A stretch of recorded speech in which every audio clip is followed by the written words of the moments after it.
combinar antes do começo do semestre. Qual o horário que vocês acham melhor para começar as aulas? 7h15?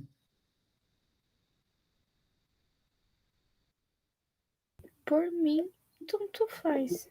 Eu achei que, na verdade, era 7h30 hoje. Eu até imaginei isso por vocês já estarem com o hábito da aula de economia, né? Quando a gente trabalhou junto. Devem ter lembrado, o professor começava às 7h30. Aí eu estava desde 7h15 aqui esperando vocês. Mas aí eu sempre gosto de ver o que fica melhor. Por mim pode ser 7h30, professor. A Suelen também falou 7h30. A Ellen deixou em aberto. Gabriele, Ana.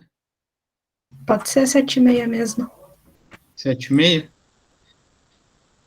Então tá. Então vamos deixar combinado. Começaremos então nossa aula nesse padrão de 7h30, como a gente já vinha mantendo. Beleza? O link que está no AVA já é o de todos os encontros do semestre. Então, vocês não vão precisar se preocupar com mudança de link, sempre vai ser esse mesmo. Acho que facilita um pouco, né? E a gente vai trabalhar na sexta-feira a disciplina de mercado financeiro e de capitais, né? Vamos compartilhar aqui com vocês. Opa, não é uma janela, é uma tela.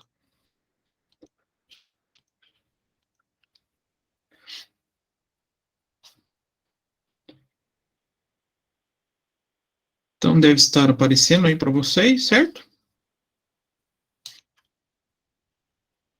A gente vai trabalhar, então, mercado financeiro de capitais. Vou pular um pouquinho essa parte de perfil de egresso, a ementa que a gente já vai ver um pouquinho mais para frente ali. E vamos ao tema que interessa a vocês, né? Figura das avaliações. Deixei idêntico ao que a gente vai trabalhar em contabilidade de custos.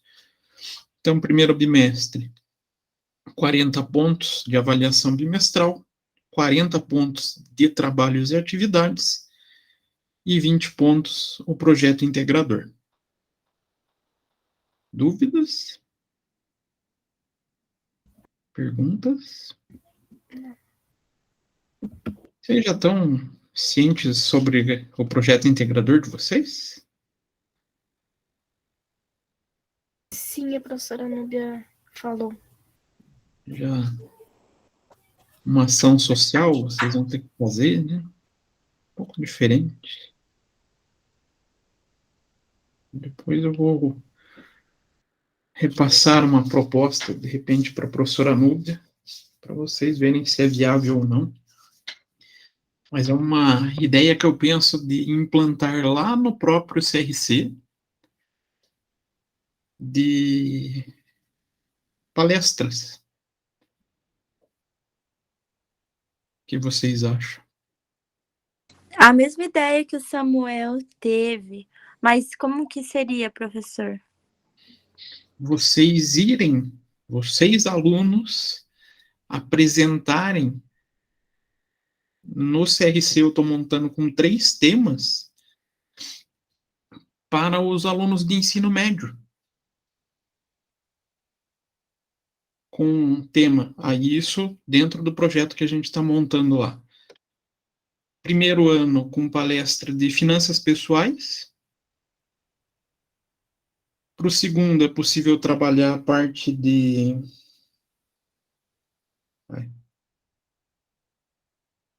responsabilidade fiscal e social, mas pensando até no fiscal, né?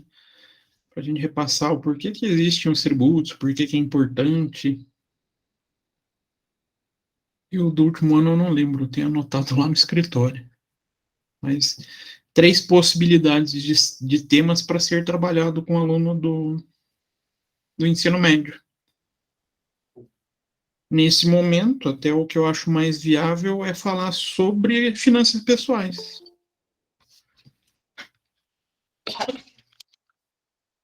Ah, professor, mas por que eu teria facilidade de acesso nessas palestras?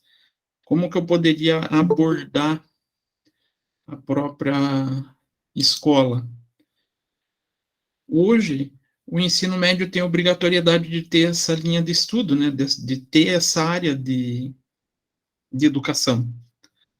Então, se vocês forem pesquisar ensino médio agora, o pessoal está fazendo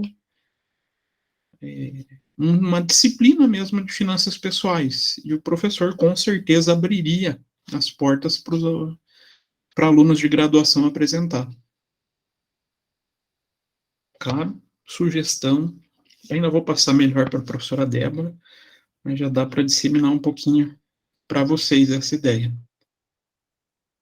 A gente até estava falando na sala, professor, mas o questionamento foi, por exemplo, a gente ter que ir em uma escola presencial um dia da semana, que todo mundo conseguisse. Eu acho que seria essa a maior dificuldade para nós, entendeu? Por conta disso.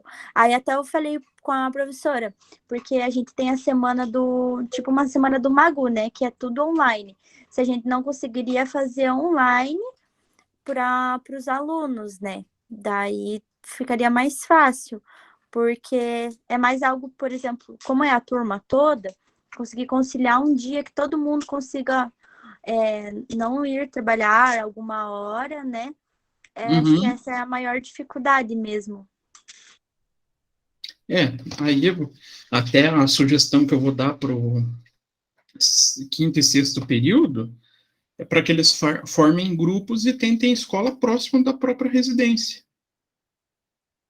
É uma possibilidade, mas ainda são ideias, né? Para ser estudada. Mas é só para jogar essa ideia para vocês. Precisa ser amadurecida ainda, né? Aí a figura do segundo bimestre vai continuar lá na figura da avaliação bimestral com 50 pontos, trabalhos e atividades 40 e a prova integradora 10 pontos. Então, em termos de pesos, ela está composta da mesma maneira que eu montei a de contabilidade de custos. E o que vamos trabalhar?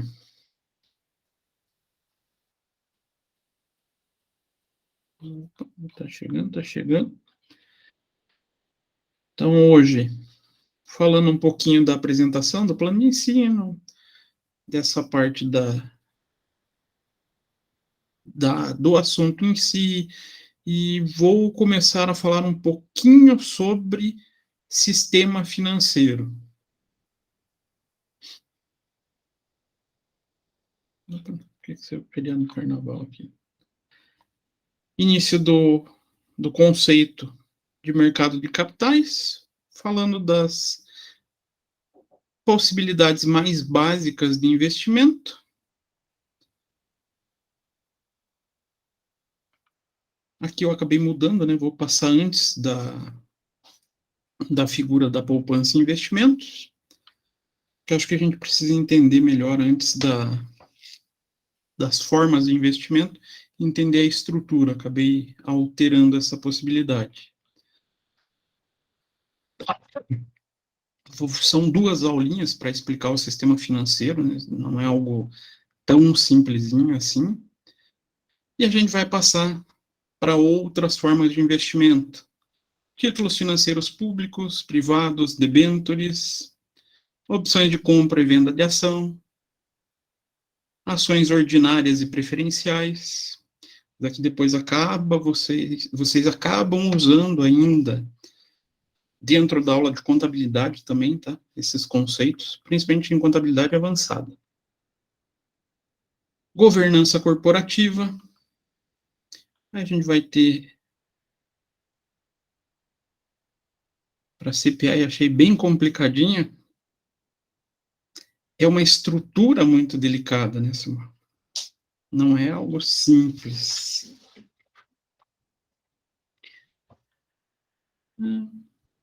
Aí, falando um pouquinho da Bolsa de Valores e Mercadorias.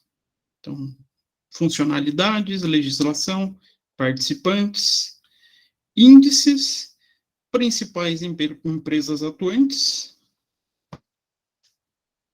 mercado de ações, falando de compra e venda, swap, risco-retorno, que envolve estatística. Vocês já tiveram estatística? Já. Ah, então tão fresquinho, dá A para... gente teve semestre passado com o Bruno. Ah, então dá para fazer risco e retorno tranquilamente. Não, a gente teve, né? Se a gente lembra e aprendeu 100%, daí é outros 500. Ah, não, mas aqui a gente chega mais na figura do desvio padrão, não passa disso. Ah, essa parte é tranquila. Então, os tipos de ações comercializadas, trabalhando vantagens e desvantagens de cada tipo de ação, né? Falar um pouquinho da parte econômica desse mercado, falando do envolvimento entre mercado de capitais e o crescimento econômico. Então, a importância do mercado de capitais para um país e também das políticas econômicas de um país para o próprio mercado de capitais. E qual o reflexo que, principalmente, o mercado de capital sofre nessa relação. Então, essa é a parte mais bruta da disciplina. Se eu conseguir, também entraria um pouquinho de teorias que fazem o embasamento para análise, tá? Que daí já é um pouquinho mais denso. Dúvidas? Perguntas? Não. Eu vi que o Samuel escreveu. Principalmente a parte de investimento. Por que, Samuel? Me diga, o que você sentiu de complicado nessa figura dos investimentos? Melhor, primeiro conte para a gente o que é essa CPA. Todo mundo conhece a CPA? Essa prova, essa avaliação? Eu comecei o curso, professor. Desistiu? Não consegui dar continuidade ainda. Mas eu já entrei nessa parte de sistema financeiro. É bem chatinho de entender. Muita regulamentação, né? Muita gente envolvida. Então é delicado, né? Essa regulamentação. Quem que é responsável pelo quê? Então vamos lá, falar um pouquinho sobre essa figura. Então, falando do sistema financeiro, o que é esse dito sistema financeiro? Deixa eu pegar aqui meu marca-texto.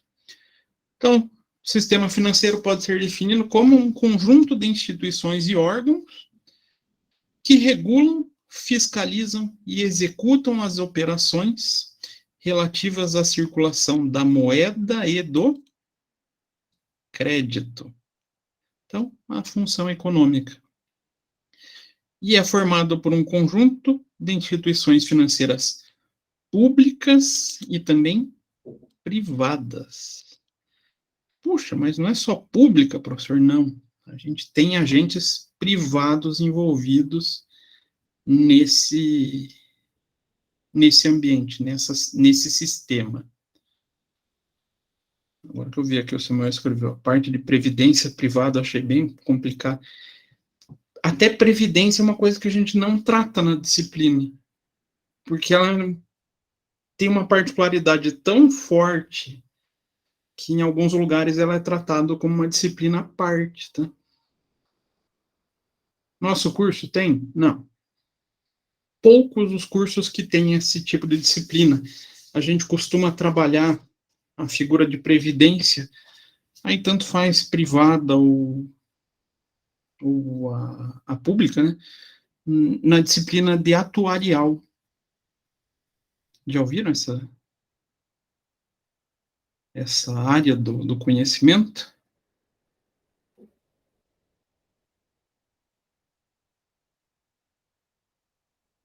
Não? Que eu Sim. me lembre, não. Então, se eu for trabalhar com a parte de previdência, a melhor formação é essa, professor? Sim, ciências atuariais.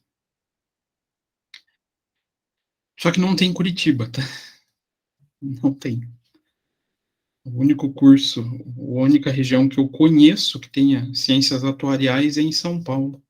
Mas também é porque ali está a maior parte das empresas de previdência, né, principalmente dos bancos, e também da parte de seguros. Seguro também é uma área estudada pela ciência atuarial. Mas é uma área que andava muito próxima da contabilidade, tá?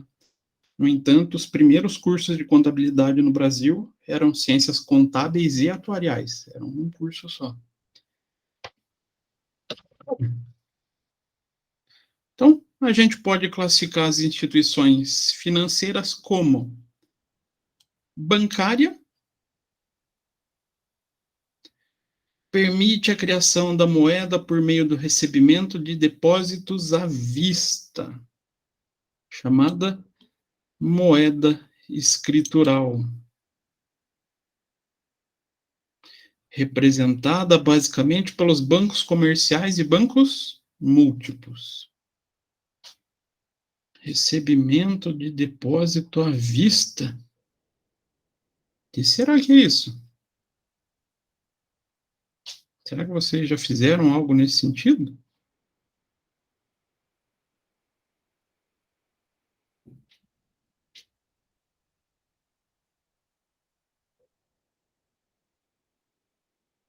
Obrigado pela participação. Eu tô tentando pensar, professor. Eu acho que sim, professor. Só não sei, não entendo o que quer dizer ali o moeda escritural. Escritural é um título. Então seria tipo um pagamento de um Olha lá, o Samuel boleto? escreveu lá. Seria o banco que recolhe o dinheiro? Exatamente. É o banco que a gente costuma ter conta corrente. Então deu vários. Para ver como a gente não, às vezes, faz a operação e não para pensar nesses conceitos, né? A gente não acaba não vinculando. Só licença, O o banco... meu som tá bom? Tá, pode falar, Então Samuel. fechou. É só pra parar de escrever, que tá horrível ficar escrevendo. Então, se a gente tem uma conta na Caixa, no Nubank, no Banco do Brasil, a gente está mantendo uma relação com uma instituição bancária. Professor, posso abrir uma Diga, curiosidade aqui? pode? Pelo que eu tava dando uma olhadinha, né? O Brasil é um dos países que tem o melhor sistema financeiro, né? Ele é Sim, estudado até pelos países de fora. Inclusive, a gente sim. foi um dos primeiros países a adotar o Pix, né? A gente que Uhum. saiu na frente. São duas áreas que o Brasil é muito forte, né? Querendo ou não. É a parte bancária, a parte de movimentação das transações financeiras, e a parte tributária. A gente é fonte de estudo nessas áreas. Tudo isso porque o povo é muito malandro e o governo tem que se cuidar para não levar golpe. Uhum. E também as instituições, né? Exatamente.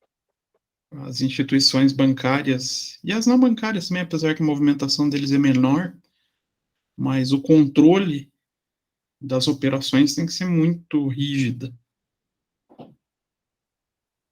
Então, a partir do momento que vocês olhem agora para o Banco do Brasil, para o Bradesco, para o Itaú, vocês podem ter certeza que ali é representada por uma instituição bancária, segundo a classificação do sistema financeiro. Instituições não bancárias. Financeiras? Então, pode falar, Simão. Seria financeiras? Só que vende crédito? Que vende crédito? Elas não Também, mas não é só ela. Por quê? Se a gente pegar uma corretora de ações, também é uma instituição não bancária. Ela faz a intermediação dessas negociações de ação, né? Então, trabalham basicamente com ativos não monetários. Então, ações, letra de câmbio, certificado de depósito bancário, títulos de crédito. Então, a gente tem essas figuras. Então, exemplo, sociedade corretora, banco de investimento, mesmo tendo o nome banco, não é uma instituição bancária, sociedade financeira, e essas instituições podem ser classificadas como monetárias e não monetárias também. Como que a gente divide essa estrutura? Sistema financeiro a gente vai separar em 2 subsistemas. Sistema normativo e o subsistema de intermediação. Qual será que é mais importante? Os dois, porque um dá as normas e o outro faz ser cumprido. Perfeito, Samuel. Então, ali, a estrutura do sistema normativo é para fazer a gestão de todo esse sistema. Ele faz realmente a constituição de normas e regulamentos. E não ia adiantar nada existir um sistema normativo se não existisse o sistema de intermediação. É onde se opera as transações efetivamente, né? Então, a intermediação necessita do sistema normativo, mas o sistema normativo só existe também pela necessidade de controle do sistema de intermediação. E a gente pode dividir de acordo com os participantes. No sistema normativo, a gente vai encontrar o Conselho Monetário Nacional,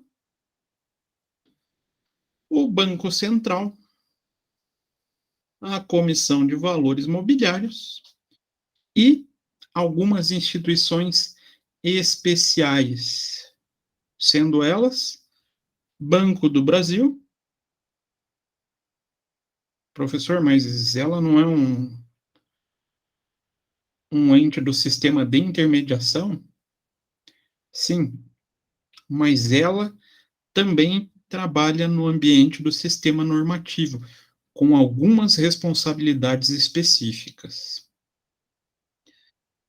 O Banco Nacional de Desenvolvimento Social, o BNDES, e a Caixa Econômica Federal. Aí ela também atua tanto no sistema de intermediação, mas faz parte da estrutura do sistema normativo. E quem compõe o sistema de intermediação? Instituições financeiras bancárias, instituições financeiras não bancárias, Sistema Brasileiro de Poupança e Empréstimo, instituições auxiliares e as chamadas instituições não financeiras. Agora vamos ver o que é cada um desses entes, o que ele atua em relação a cada um desses sistemas.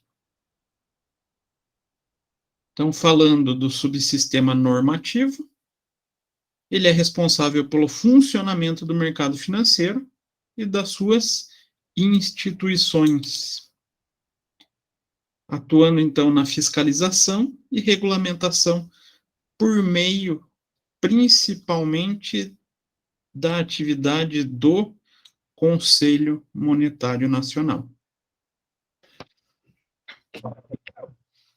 Então, ele é constituído por instituições que estabelecem que determinam diretrizes para instituições operativas e controle de mercado. Então, ele vai ditar quais as regras, como esse mercado deve atuar para o bom funcionamento de todo o sistema financeiro. Professor, ele é um Diga dos assim, ele é um dos dos mais fortes, né, dentro dos normativos, né? Ele que delega as regras e os outros, todos abaixo, vão mandando um pouquinho a menos do que ele, né? Ele é o, como se fosse o chefão das regras, né? o Conselho Monetário, Isso, isso. Ele que vai fazer, basicamente, todo o regulamento e as outras instituições do subsistema normativo têm um trabalho muito mais de colocar em prática do que propriamente criar essas normas. o próprio nome dele já diz, né? Ele é só um conselho, ele só dita as regras, ele não executa elas. Ele não Ele deixa executa. para as outras instituições. E ele é composto, daí, inclusive, por indicações dessas outras instituições também. Por isso que ele tem esse poder tão amplo Verdade, verdade. de normatizar, né? Então, falando especificamente desse Conselho Monetário, ele é um órgão puramente normativo, responsável pela fixação das diretrizes da política monetária, creditícia e de cambial. Como assim, professor? Crédito, câmbio, são áreas do ambiente financeiro? Ele tem que controlar o preço da moeda, não é? Ele tem que tentar dar diretrizes para fazer o controle, né? O pessoal que teve economia lá comigo até, não sei se vão lembrar, né? Espero que lembrem. Devem ter escutado como que o Brasil controla o câmbio, né? Lembram disso? Ele chega a comprar. Nossa, eu sabia isso, professor. Ele faz o Banco Central distribuir ou comprar títulos, alguma coisa assim? Seria? Ah, não sei É, se é bem isso. que a gente, no estudo de economia, a gente define duas formas de controle de crédito, que é a fixa e a... Eita, deu branco. Seria como se fosse livre, mas o Brasil não fica nem como um câmbio fixo, nem um câmbio livre, de livre mercado. Como que é feito? Define-se tetos, o que chamam banda cambial. Então, a expectativa do até do próprio Ministério da Economia, de todo o setor econômico financeiro, que o câmbio fique entre um valor mínimo e máximo, e que quando ele ultrapasse, seja esse mínimo ou esse máximo, ele vai tomar uma ação que é, sim, daí, Samuel, pelo Banco Central. Então, lembrando, a política de câmbio nada mais é do que uma regulação de oferta e demanda, né? Quando que o câmbio fica muito alto? Quando que o dólar fica caro? Quando a gente importa muito, É quando tem pouco dólar no mercado nacional. A demanda começa a ser maior, o valor dele sobe.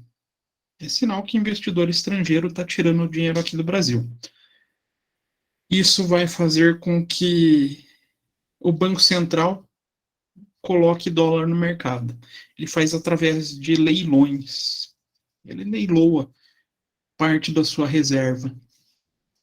E quando o dólar está muito baixo, é porque tem muito dólar no mercado. Então eu quero tirar um pouco de dinheiro de circulação, o Banco Central vai lá e compra. E quem define esses critérios, esse funcionamento, vem ali do Conselho Monetário Nacional. Certo? Então, ao longo de sua existência, o Conselho Monetário Nacional teve diversas formações, né, diversas constituições de membro, de acordo com as exigências políticas e econômicas de cada momento, e atualmente ele é composto de 3 membros. Quais? Quem lembra? O secretário do não sei o que, especial da Fazenda lá, o presidente do banco lá, não sei das quantas, que é o Banco do Brasil, alguma coisa assim, e o ministro da Economia, se não me engano. Secretário é um da nome Fazenda? enorme de comprido.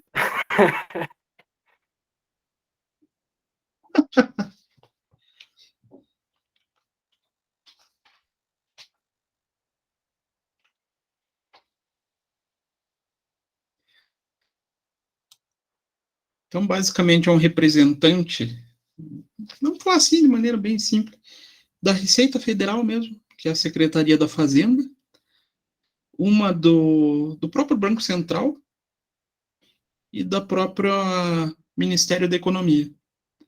Então, são membros eleitos, escolhidos, indicados, né, melhor dizendo, para fazer a gestão desse órgão. Lembrando, eles não são os únicos conselheiros, tá?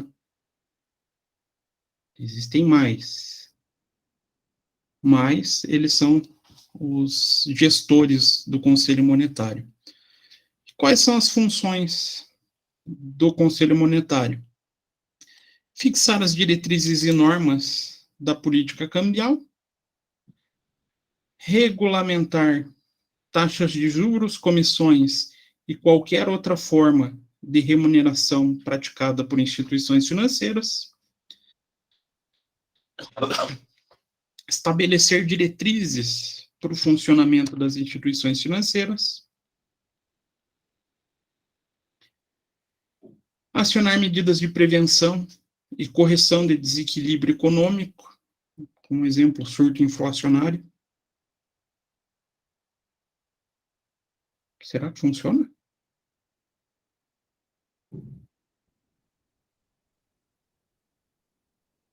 Principalmente essa figura do surto inflacionário, que vai estar ligado aqui em cima também, né? Eles tentam regular, eles tentam entrar com o Banco Central para...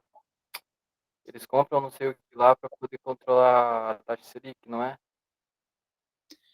Taxa Que a Selic. terça-feira agora subiu de novo para Pessoal, 3,75. isso. E já dizem que a próxima também é de perspectiva de aumento. Que Vamos triste. ver. Mas quem lembra lá da aula de economia, mecanismo de transmissão da política monetária? Nessa hora o pessoal vai até assistir a novela para não responder, né? Alguém lembra? Eu não lembro. Essas políticas são uma série de canais. Então a gente tem a da taxa de juros, do câmbio, do crédito, do investimento e de expectativas. Essas são os 5 principais canais onde se regulamenta o mercado com a finalidade de controlar a inflação. Professor, Só que são... uma pergunta. A Selic, mais ou menos, que controla quase todo o sistema de crédito da gente, né? Ela é o pilar, né, de tudo, né? Não é que seja o pilar, mas ela é a métrica, ou um desses canais, né, que é o canal da taxa de juros, de mais fácil influência vamos falar assim, do Comitê de Políticas Econômicas. Então, ela consegue controlar muito mais a figura da taxa Selic do que o câmbio, do que oferta de crédito, dos investimentos ocorrentes no país e piorou das expectativas, né? Expectativas é o canal mais difícil de ser controlado. Então, deixa eu pegar aqui. Tem um artiguinho.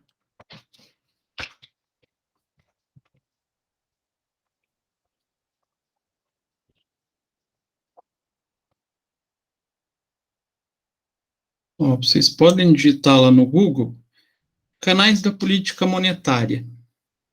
Sempre vai ser esse o primeiro artigo que vai aparecer. Mecanismo de transmissão da política monetária. É um artigo do próprio Banco Central, bem curtinho. Então, ele tem 3 paginazinhas que ele fala dessa relação dos canais e como ele é regulado para fins de controle da inflação. Tá certo que hoje ele não está surtindo tanto efeito, mas é tamanho desequilíbrio social que a gente vive, né? Mas tudo bem. Então ele tenta intervir, a gente vê que isso está acontecendo, mas não está sendo eficaz. Então ele também busca disciplinar os tipos de crédito e orientar as instituições financeiras no que se refere à aplicação dos seus recursos e regular as operações de redesconto e as operações no âmbito do mercado aberto. Então, principal característica, ela é a normatizadora.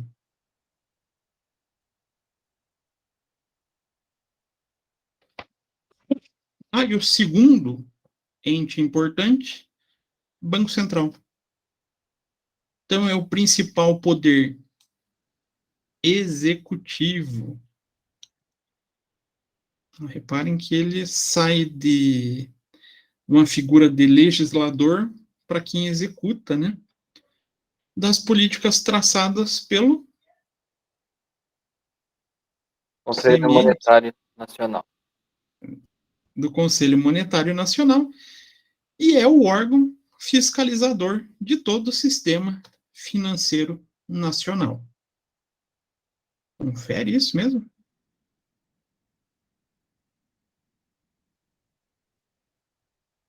Ele faz essa fiscalização?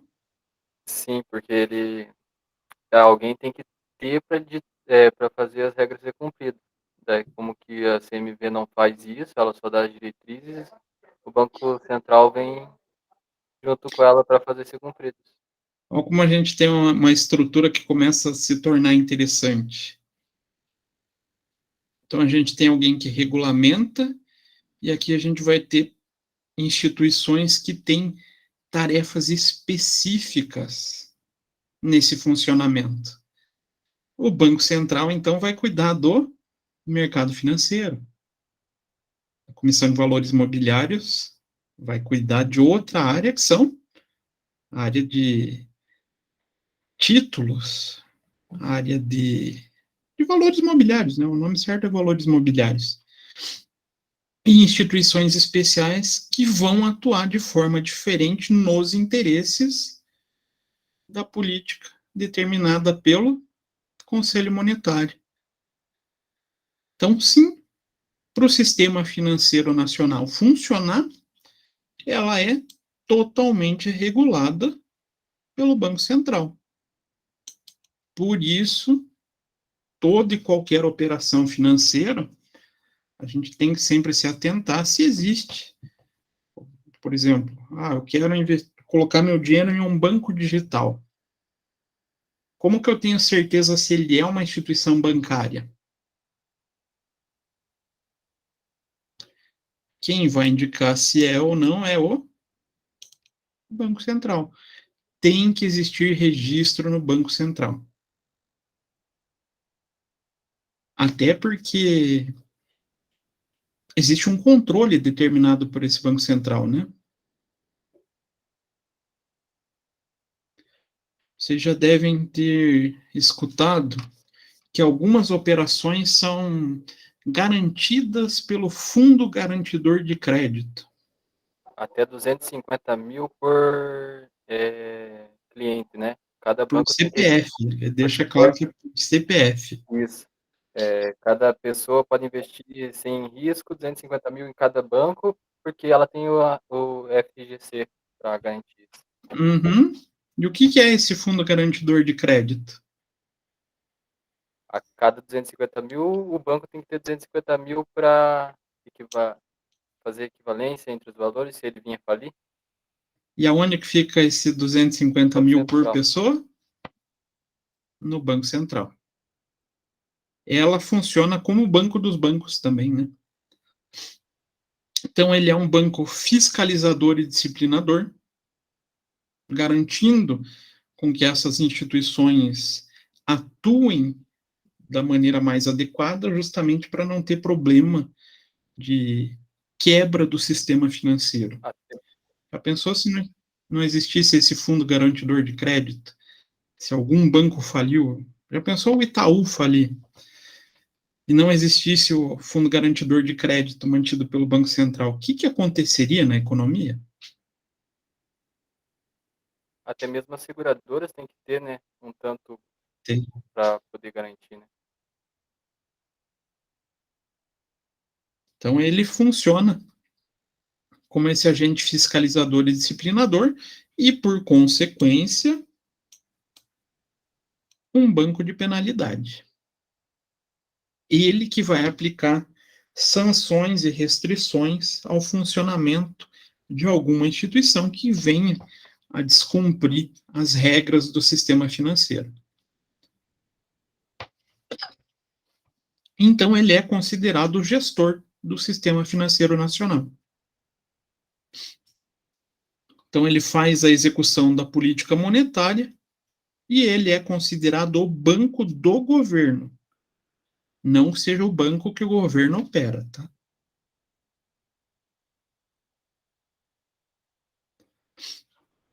E quais são as competências do Banco Central?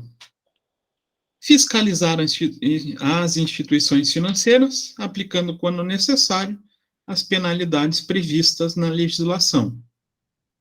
Então, não seguiu as regras, o Banco Central também tem o poder de aplicar essas sanções e penalidades. Conceder autorização às instituições financeiras, realizar e controlar operações de desconto e as de empréstimo dentro do âmbito das instituições financeiras bancárias. Operações dentro do âmbito das instituições? Como assim?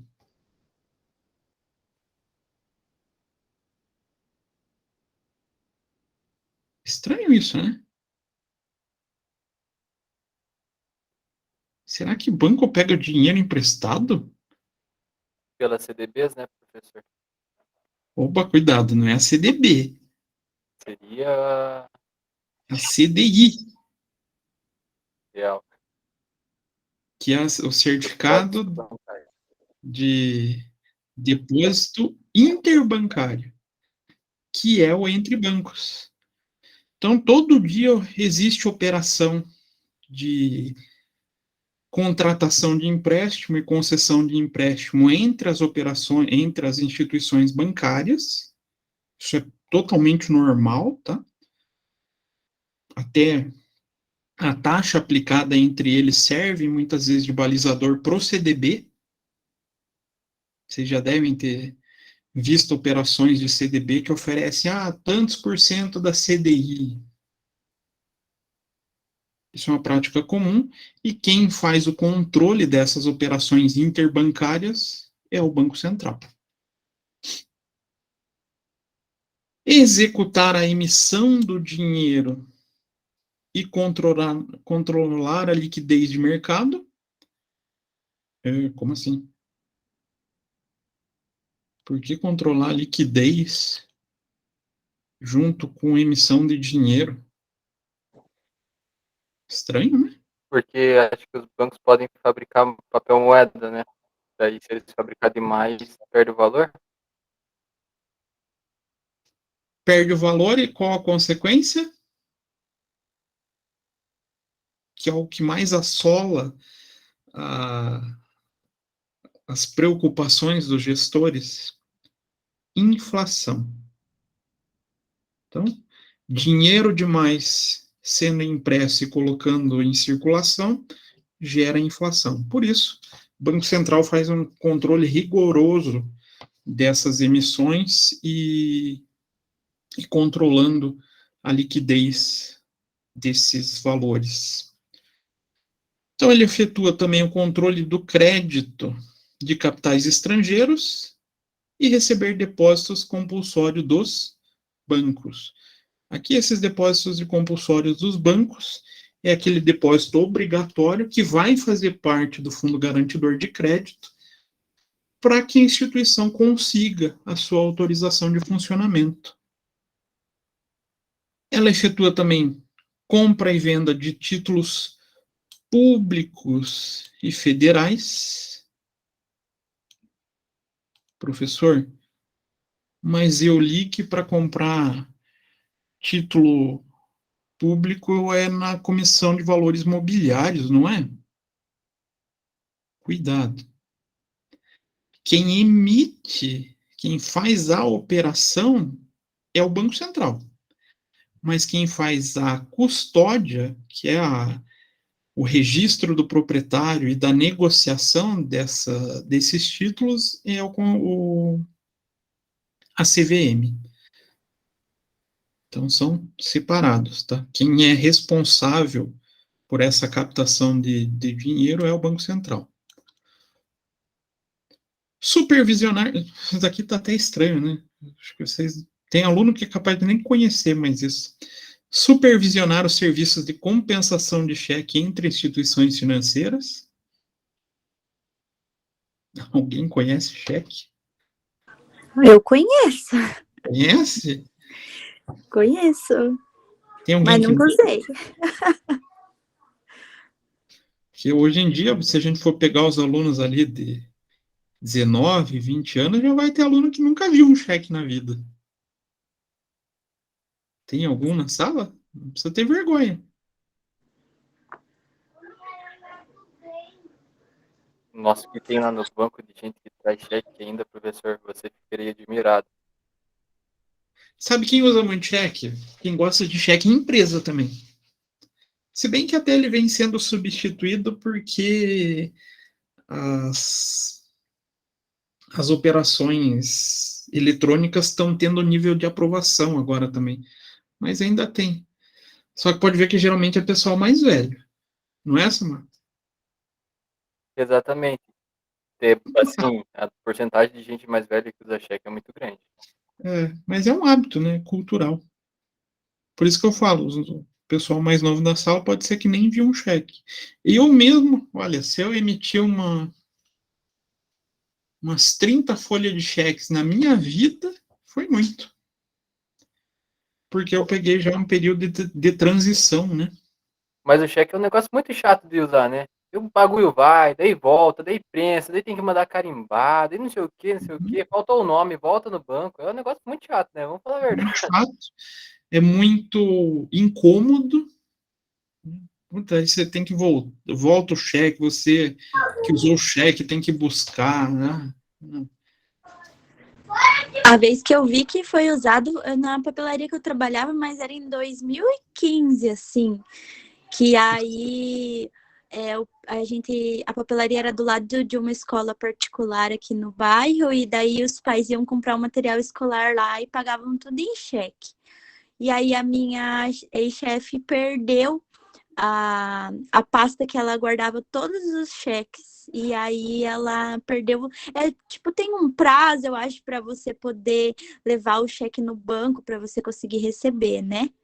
Uhum. E aí ela acabou perdendo todos eles. Daí, quando ela achou, ela tentou entrar em contato com o pessoal, mas nem todos ela conseguiu e também nem todos pagaram, né? Porque ela não compensou. Então, ela teve um prejuízo grande aí.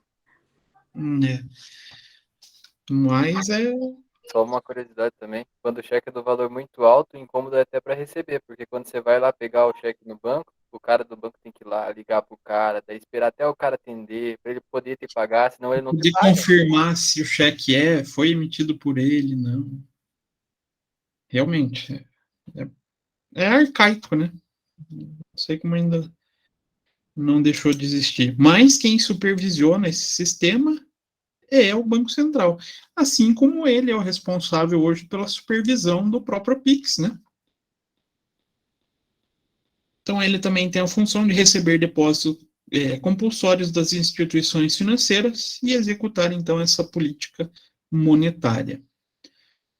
Próximo ente, Comissão de Valores Mobiliários.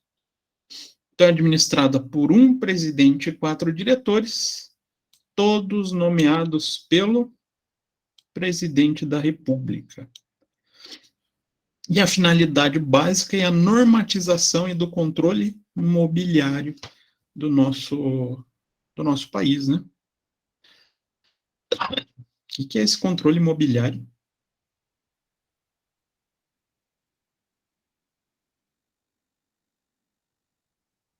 Não sei, professor. Ninguém arrisca. A principal ferramenta ou principal valor mobiliário controlado pela CVM são as ações de sociedades anônimas. Então ela funciona também como uma espécie de banco? É mais ou menos. Não leva o nome de banco, mas ela que faz o controle da negociação de compra e venda de títulos e da custódia, né? Mantendo quem que é o responsável, quem que é o dono de cada um desses títulos. Então ela abrange... Diga, Só uma pergunta. Esse dali, nesses 4 presidentes ali da CVM, agora já entra, ele não, se eu não me engano, se for isso que eu estou pensando, o presidente tem que nomear um ano no mandato dele para ele entrar em vigor, para esses 4 presidentes entrar em vigor no outro ano, né? Para não ter nenhum beneficiar o outro, né? Uhum, é isso mesmo. Já entra aí, né?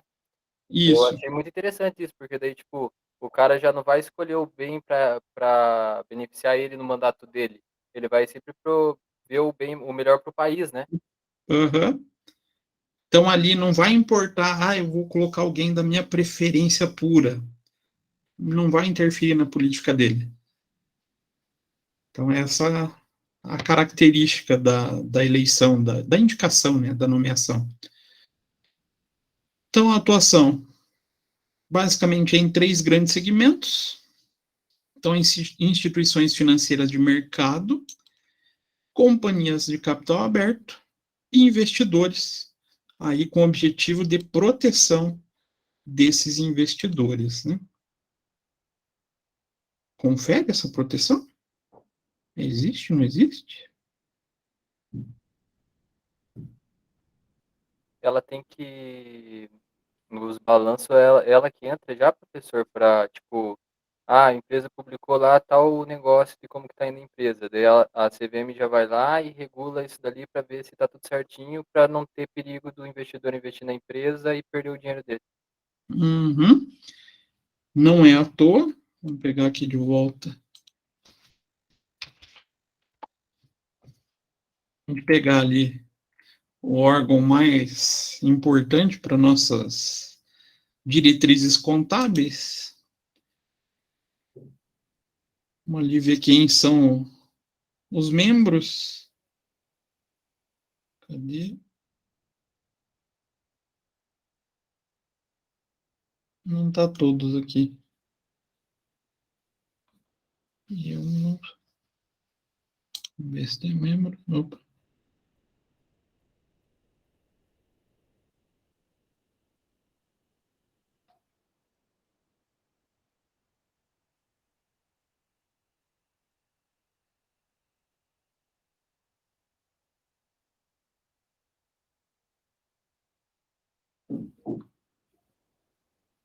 Está aqui, ó. Além dos 14 membros atuais, sempre convidados representantes, e um deles da própria CVM. Por quê? que o próprio Comitê de Pronunciamentos Contábeis tem essa preocupação. O CPC ele tem a principal visão do investidor como principal usuário da informação contábil. Então, como a Comissão de Valores Mobiliários é uma entidade que protege esse investidor, ela também é convidada para participar, inclusive, da definição de políticas contábeis. Quando surgiu essa preocupação de maneira bem forte aqui no Brasil? Alguém imagina? Final da década de 60.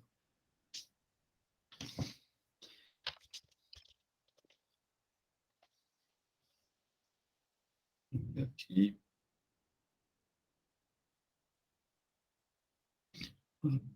Quando vocês puderem, leiam essa história aqui, tá? Da Merposa. Já ouviram falar dessa empresa? Essa daí ainda não. Na verdade, nem tinha ouvido falar dessa história. É bem curiosa. E vai mostrar para vocês o porquê da existência da Lei 6.404, que a gente fala tanto também na contabilidade. Mais um caso de fraude com o investidor. Só para vocês terem ideia, o significado aqui é um pouco estranho, mas é Merda em Pó S.A.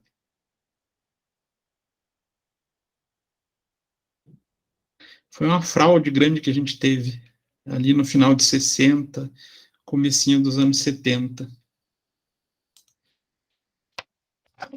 Então, hoje a CVM ela atua de maneira muito mais forte para coibir qualquer tipo de problema semelhante a esse, né? E mesmo assim ainda conseguem passar. Aí a gente tem as instituições especiais, sendo a primeira o Banco do Brasil. O que a gente tem como Banco do Brasil atuando de forma diferente de banco comercial?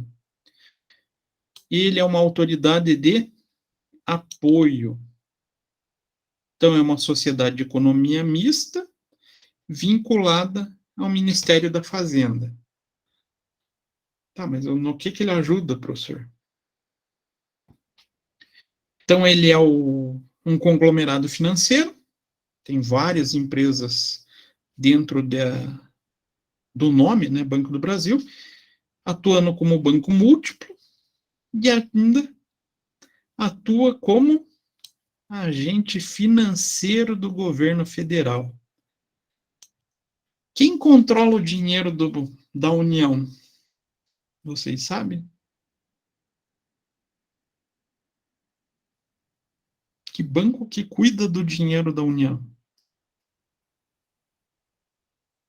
É o Banco do Brasil, tá? Que é estranho, né? Porque a Caixa, que é uma empresa totalmente pública, não faz, e o Banco do Brasil, que é uma economia mista, é o banco do governo, vamos falar assim. O banco que atua para o governo, não que seja do governo. Então, ela atua em diversas áreas comerciais, área de habitação, área de exportação, área rural e de desenvolvimento na região centro-oeste. Principalmente na região centro-oeste, né? Mas atua também em todo o território brasileiro, nessa área de desenvolvimento. Além dessa área da política, da implantação de políticas de habitação, exportação e crédito rural e desenvolvimento, ela também é um controle de movimentações internacionais. Como assim, professor? Toda empresa, mesmo que não tenha conta no Banco do Brasil, e que vá fazer uma operação de envio, de remessa ou de recebimento de recurso do exterior, passa por uma declaração do Banco do Brasil. O Banco do Brasil controla toda entrada e saída de recursos do país de maneira bancária, né? Então, ela acaba atuando de maneira específica em alguns setores de políticas econômicas e sociais, então, assim, trabalhando como essa autoridade de apoio. Então, a gente teve o quê? Uma autoridade de regulação, Conselho Monetário, né?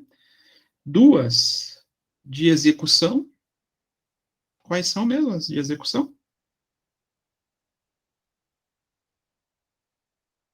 A CVM e E o Banco Central? o Banco Central. E agora a gente começa a trazer as autoridades de apoio que auxiliam na implantação e desenvolvimento de práticas econômicas sociais dentro do sistema financeiro. Segundo, Caixa Econômica Federal, também uma autoridade de apoio.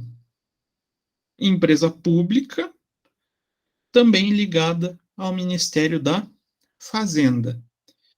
E ela é o principal agente de políticas públicas do governo federal. Será que é mesmo?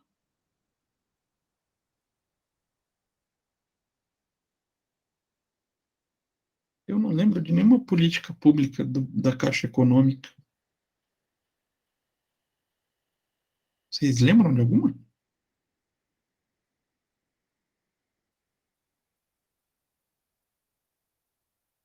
Tô jogando porque tem uma bem recente, né? Que tá na moda discutir essa política. O tal do Auxílio Brasil, né? Quem faz o pagamento? Pela Caixa Econômica. Quando teve o auxílio emergencial, quem botou em prática essa política pública? A Caixa Econômica. Então, ela trabalha no desenvolvimento, principalmente dessas políticas sociais, né? A gente tem aqui o Banco do Brasil mais voltado à área de desenvolvimento econômico, até exportação, crédito rural e desenvolvimento. Aqui, a Caixa Econômica ela é muito mais de política social. Então, atua também na área comercial, área de habitação. Não é a única que oferece crédito para habitação, mas ela é a que desenvolve políticas de crédito habitacional, né? Também de exportação, de maneira um pouquinho mais simples. Saneamento básico. Então, eu, prefeitura, preciso de crédito para implantar saneamento básico no meu município. Quem tem linhas de crédito específicas para esses entes públicos na implantação de saneamento básico é a Caixa Econômica. Professor, Então, posso diga fazer uma observação? Pode. A Caixa, é difícil combater juros com a Caixa Econômica. A taxa de juros deles, assim, perco alguns clientes para eles lá, porque principalmente para empréstimo de idoso, né, eles também fazem lá o consignado. A taxa de juros lá do Itaú, 2,14, e eles jogam em 80, em 87, assim, o crédito imobiliário também deles é muito bom, assim, Muito um forte. banco fora que, se precisar, tipo, fazer algum tipo assim de empréstimo, eles sempre vão procurar a Caixa. Eu acho que vale a pena. Não são todas as linhas, né? Eu falo que eu sou correntista da Caixa, o meu apartamento é financiado pela Caixa, então, realmente, algumas políticas, e pode ver que são políticas específicas, né? Crédito para aposentado, eles são muito fortes. A parte da habitação, que a gente conhece muito, eles são fortes. Saneamento e infraestrutura, não é tanto. Não é que não seja forte, não é tanto visto por nós, réis mortais, vamos falar assim, porque essas são políticas para instituições públicas, né? Então, ele também serve, então, como fonte de financiamento para outras esferas públicas. Então, também na prestação de serviço, pagamento de FGTS, pagamento e controle do FGTS, né? PIS, o pagamento do seguro-desemprego e também beneficiário dos programas sociais. E ela também tem uma característica um pouquinho particular, que ela detém o monopólio de loteria, né? Não sei se dá para chamar de monopólio, mas acaba sendo. Ela é o banco responsável pelas loterias. Pode ver que toda e qualquer promoção que tenha sorteio é regulamentado pela Caixa Econômica. Já viram isso? Até mesmo nos extratos, quando eu tiro lá no banco, assim, que eu faço alguma capitalização, alguma coisa, os sorteios ocorrem por ela. Tem que ser por ela. Uhum. Porque ela detém essa prerrogativa no sistema financeiro. E quem mais? O tal do BNDES, o Banco Nacional de Desenvolvimento Econômico e Social. Também é uma autoridade de apoio e também é uma empresa pública. Porém, ela não é ligada ao Ministério da Fazenda. Ela está ligada ao Ministério do Desenvolvimento, Indústria e Comércio. Por quê? Que estranho, né?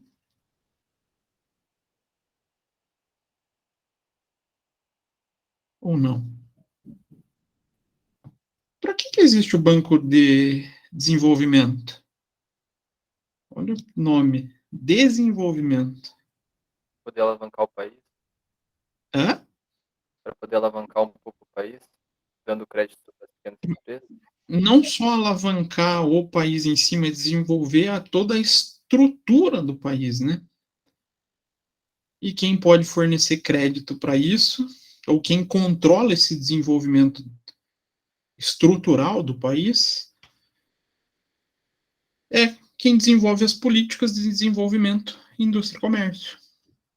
E ela, o banco, o BNDES, tem a finalidade de gerar recursos possíveis para esse desenvolvimento. Então, tem a finalidade de apoiar os empreendimentos que contribuam para o desenvolvimento de um país. Então, com a finalidade de melhorar a competitividade da economia brasileira e a elevação de qualidade de vida da população. Faz sentido isso? Um banco que vai fomentar empreendimentos para desenvolver o país e a qualidade de vida? Faz. É uma continuação das políticas econômica social, né? E para que a gente consiga ter esse desenvolvimento, depende de linhas específicas de crédito. E quem trabalha especificamente nessa linha são os bancos de desenvolvimento. Não é o único, tá? A gente tem bancos regionais de desenvolvimento, mas quem faz parte do subsistema normativo é o BNDES, porque ele é da alçada pública federal. Então, ele atua em áreas comercial, de investimento, de exportação, rural e de operações de infraestrutura e de longo prazo. Mas qual que é a vantagem de alguém conseguir um banco de desenvolvimento? Conseguir crédito em um banco de desenvolvimento? Taxa de juros do BNDES é alta? Ou será que é mais baixa do que os outros bancos comerciais? Imagino que deve ser, por ele ser o principal, né? São infinitamente mais baixas. Às vezes, nem cobrando juros. Sabiam disso? Como assim, professor? Não cobrar juros? Dependendo do projeto social que está sendo financiado pelo BNDES, conforme a comprovação de retorno social, os juros vai diminuindo. Então, vamos supor que a gente vai desenvolver um determinado porto em uma região de Santa Catarina, mais para o sul de Santa Catarina. Será que eu vou conseguir crédito no BNDES? Vai depender muito do teu projeto, né? Mas com certeza. Mas já vamos pensar na essência de um porto. Ele já não busca fomentar a atividade comercial da região? Tanto na parte de compra, né, de importação, de recebimento de mercadoria, quanto de saída. Eu também posso alegar que vai gerar emprego? Sim. Então, eu posso alegar que vai gerar esse desenvolvimento da região? Posso. Olha como permite a aprovação ou apresentação de um projeto que gere desenvolvimento social e, consequentemente, busque redução de crédito. Então, tudo vai depender do projeto apresentado para concessão desse crédito. Claro, se a gente pensar em porto, também vai ter os contras, né? A parte da exploração natural, da degradação do ambiente, da área ambiental. Isso também depende de estudos, são projetos complexos de serem apresentados, né? Não é tão simplesinho. Então, o BNDES é uma empresa pública federal e hoje é o principal instrumento de financiamento de longo prazo para a realização de investimento em todos os segmentos da economia, e ele inclui, então, essas dimensões social, regional e ambiental. Então, eu vou ter que, dentro desse meu projeto do Porto, vou ter que apresentar também o benefício ou o impacto ambiental, ele faz a análise de todos esses fatores para fazer a análise do crédito. Mas vale a pena buscar, porque geralmente os juros são muito, muito inferiores e os prazos também são bem dilatados. Então, a gente tem que destacar o apoio à agricultura, indústria, infraestrutura e comércio e serviços, oferecendo condições hoje especiais para micro, pequenas e médias empresas. Olha, microempresa eu acho que tem um pouquinho de dificuldade com eles, ainda não é tão fácil assim. Existem outros bancos de desenvolvimento regional que têm o crédito mais fácil ainda do que o BNDES, mas ele tem essa característica, inclusive, na sua não é missão, visão, valores, nas suas diretrizes de funcionamento. Tá? Então, o apoio do BNDES se dá por meio de financiamentos a projetos de investimentos, aquisição de equipamento, exportação de bens e serviços, e também atua como um banco de fortalecimento de estrutura de capital para a empresa privada. Mas por que uma empresa pública federal vai financiar empresa privada? Não financiar, né, mas vai oferecer vantagens para a empresa privada. Por que será? Desenvolvimento social, regional e ambiental. Pode ser independente se o projeto for público, privado, se trouxer benefício econômico e social, vai ter possibilidade de aprovação no BNDES.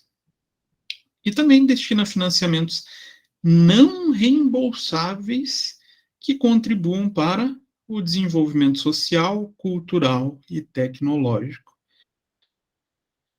Professor, não entendi essa história de não reembolsáveis. O que será que é isso? Tipo, que nem se fosse uma instituição sem fim lucrativo, ela vai querer fazer para as pessoas usufruírem do bem. Tipo, vou fazer o financiamento, tipo, exemplo só, um ônibus para eu poder levar pessoas para tal lugar, conhecer o país e voltar. Tipo, não tendo benefício para mim. Opa, gostei do exemplo do ônibus, Samuel. Será que se eu, prefeitura, buscar crédito no BNDES para comprar ônibus escolar rural, é um bom motivo?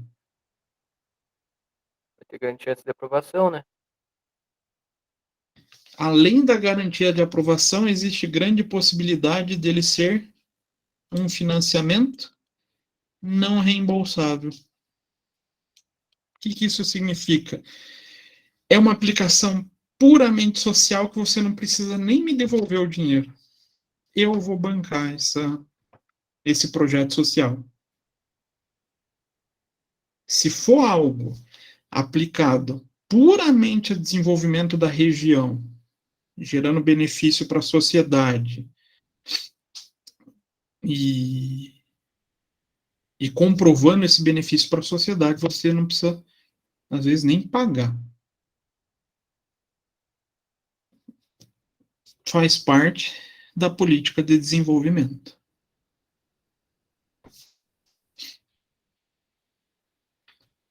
E tem um carinha que acompanha esse pessoal.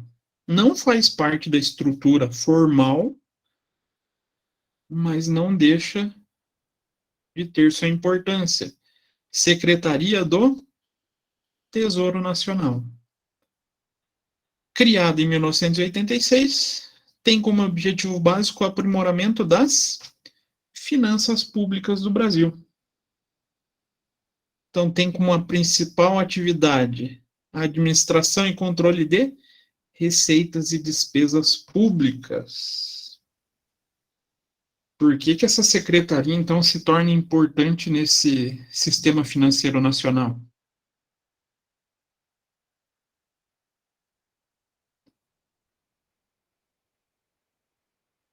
Para controlar os gastos? Não só para controlar os gastos, né? Vejam que aqui a gente tem diversas autoridades que auxiliam no desenvolvimento não, na aplicação das políticas públicas, né? Banco do Brasil, Caixa Econômica Federal, Banco Nacional de Desenvolvimento, e políticas públicas são financiadas com dinheiro de quem? Da população, né? E quem faz a gestão desse dinheiro público? A Secretaria do Tesouro Nacional. Então, ela faz todo o controle e gestão de toda divisa, que é divisa, tá? Pública federal, interna e externa, mobiliária ou contratual.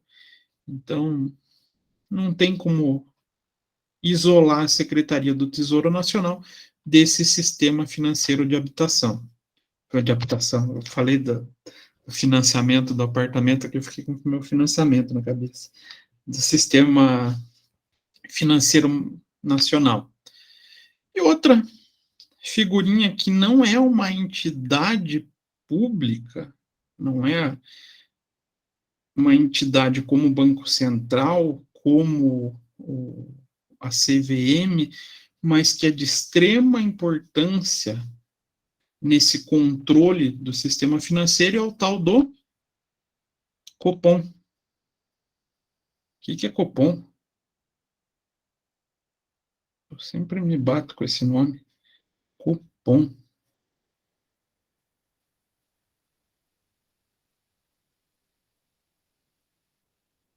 Esse eu sabia, mas eu não vou me arriscar, eu esqueci. aqui vem do Conselho de Políticas Monetário. Então, ele é um conselho, então, o Copom é composto por 8 membros da diretoria colegiada do Banco Central. E ele é presidido pelo presidente da autoridade monetária. Quem que é a autoridade? Eu acho que o tempo que eu estava estudando ele, achei muito interessante que são 8 membros, mas nem todos eles são membros de fato. Pode ter um membro que ocupe 2 cadeiras, por exemplo, mas são 2 cargos.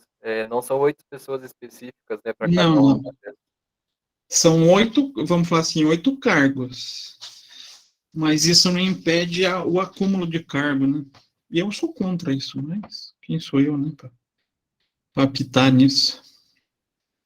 E também integram esse conselho grupo de discussões de chefes de departamentos, consultores, secretários executivos da diretoria e o coordenador do grupo de comunicação institucional e assessor de imprensa. Por que o Copom tem atuação importante nesse sistema financeiro?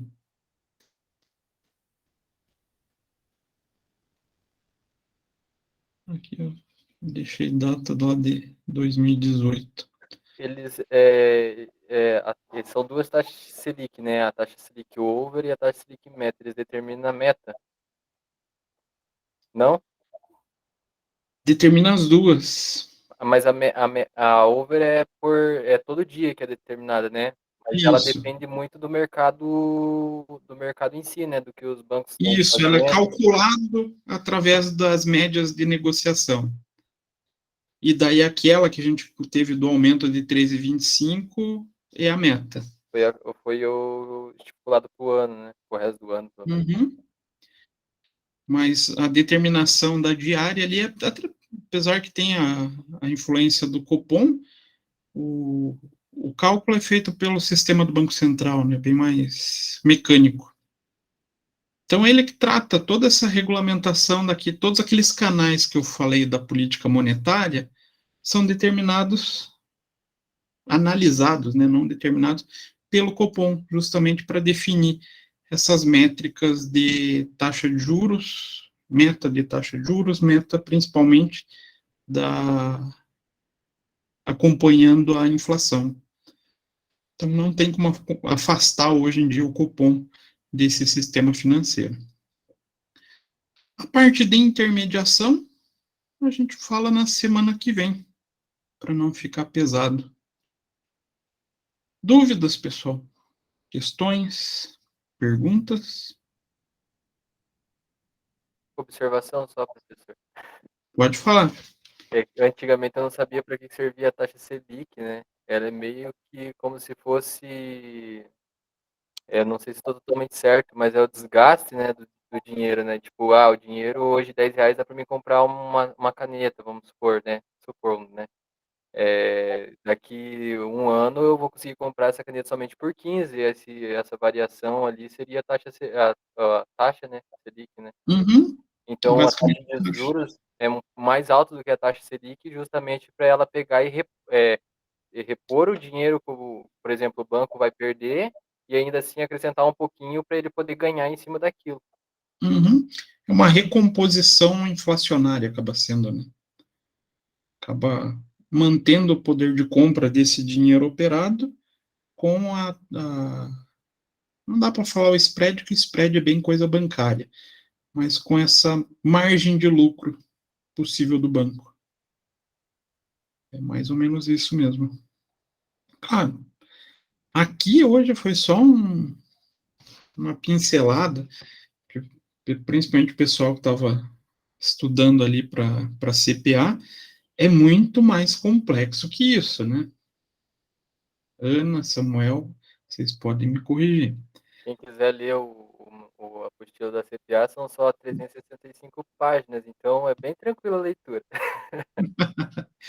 Mas, como o foco da disciplina é mais voltado ali para a área dos títulos de de investimento, dessa análise de investimento, a gente passa essa estrutura de maneira mais resumida para vocês, pelo menos, conhecerem, né? Quem não teve contato já começar a ter um pouco mais de noção.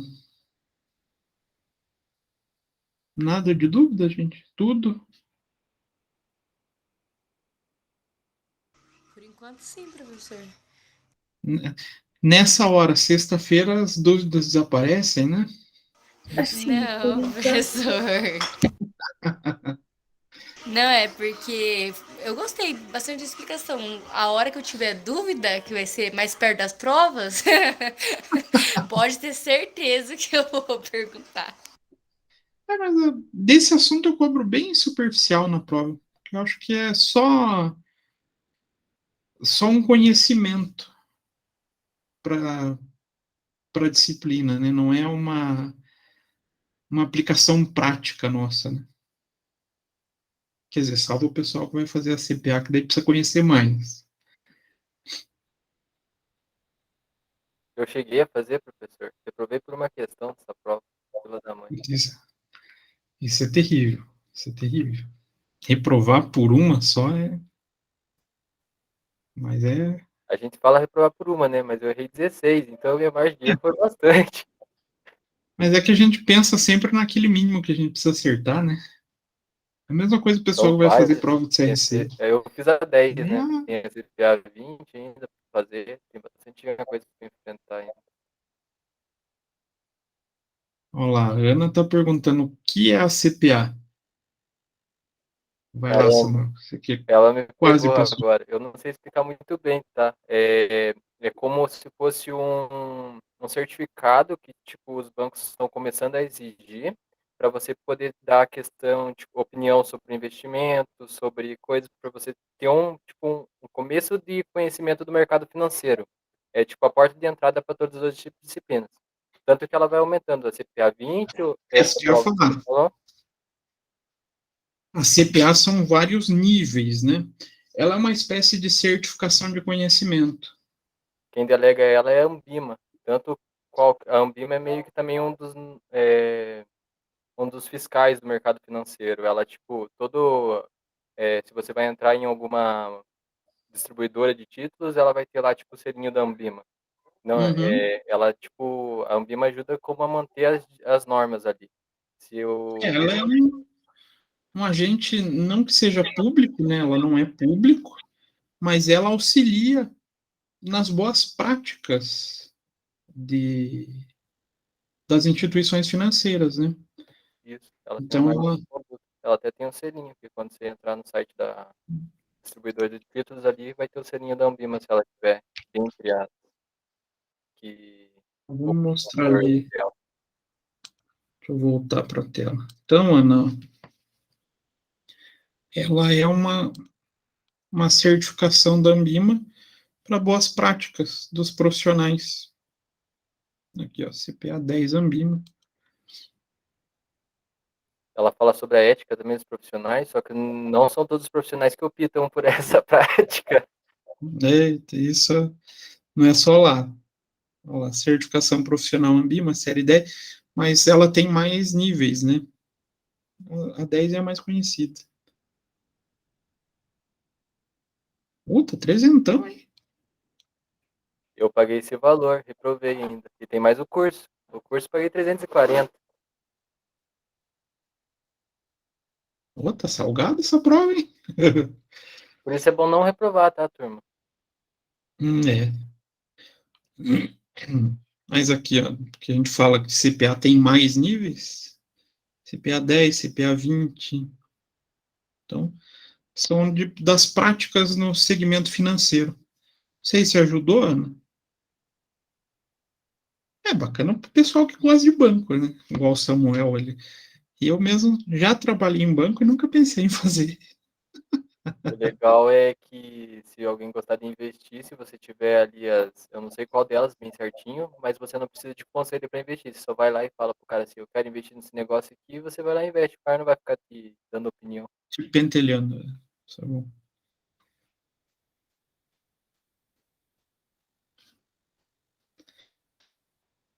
E assim como a gente tem os nossos certificados também na área contábil, né? Não sei se vocês sabem. CRC, professor? CRE. Além do CRC, Tem mais? tem. Deixa eu compartilhar de volta. Os outros eu não conheço. Então já vamos mostrar agora. Então aqui, meu relatório estatístico vai facilitar. Mas aí tem que ter o CRC primeiro para poder fazer? Isso. Aqui, ó. Chama-se exame de qualificação técnica. A gente tem prova para perito e para auditores.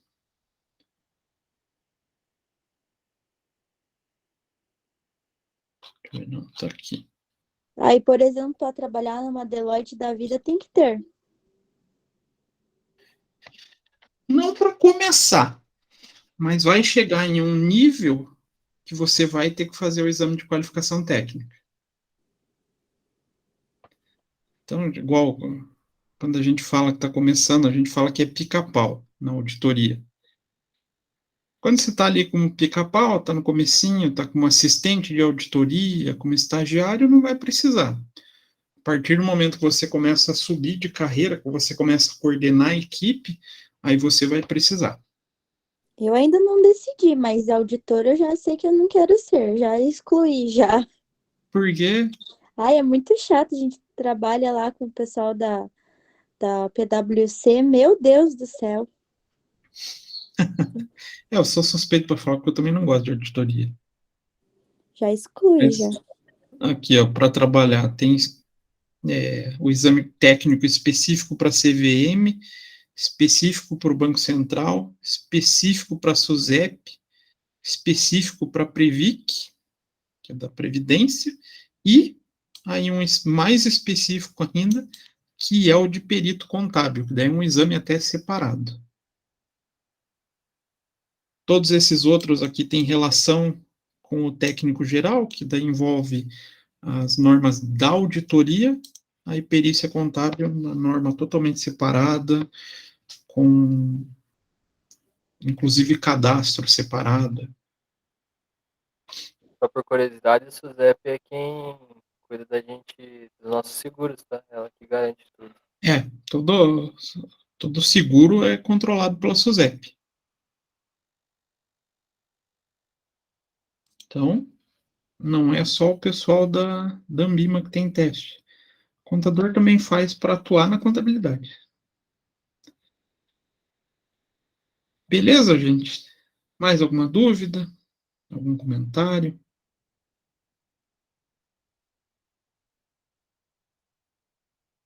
O silêncio predomina. Não havendo dúvidas, a gente se encontra semana que vem. Sim. Então tá. Semana que vem, quarta-feira, continuando a figura dos custos. Antes de encerrar, deixa eu parar a gravação aqui, porque depois o vídeo demora uma eternidade para gerar.